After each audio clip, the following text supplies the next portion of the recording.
Maagang pamasko ang hatid ng pamahalaang panlungsod ng Dagupan sa mga residente nito.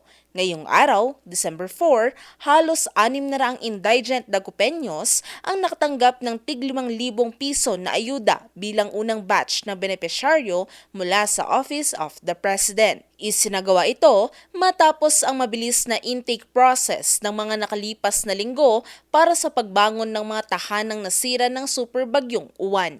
Ginanap ito sa City Plaza at inilahad na bahagi ito ng pagsuporta ng national government. Pinangunahan ni Vice Mayor Dean Brian Cua ang pamamahagi ng ayuda na dinaluhan ng mga residente mula sa iba't ibang barangay.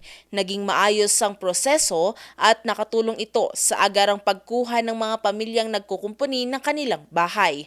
Bunga nito ay mas naging organisado ang pagbibigay ng tulong sa mga lugar na pinakaapektado ng bagyo.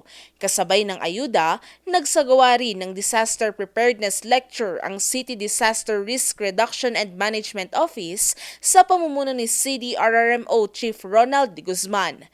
Layon nito na ihanda ang mga residente sa mga posibleng pangyayari sa panahon ng sakuna. Nakatulong din ng mga diskusyon upang mapalakas ang kaalaman ng mga pamilya sa wastong paghahanda.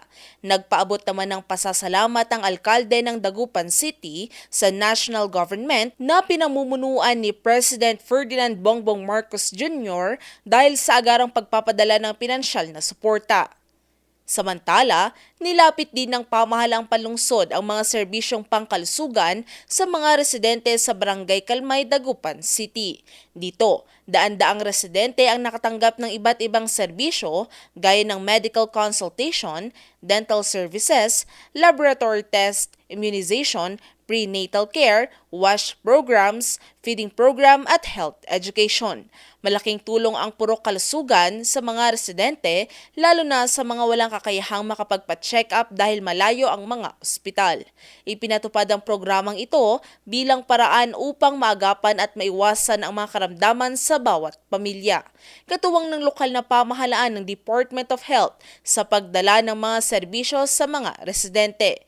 Kasama rito ang immunization, oral health, maternal health, TB control, nutrition services, non-communicable disease prevention at sanitation programs. Sa temang Dagupan, babangon para sa bagong Pilipinas, pinatunayan ng mga residente na nananatili ang kanilang lakas at tibay sa kabila ng hagupit ng mga nagdaang bagyo.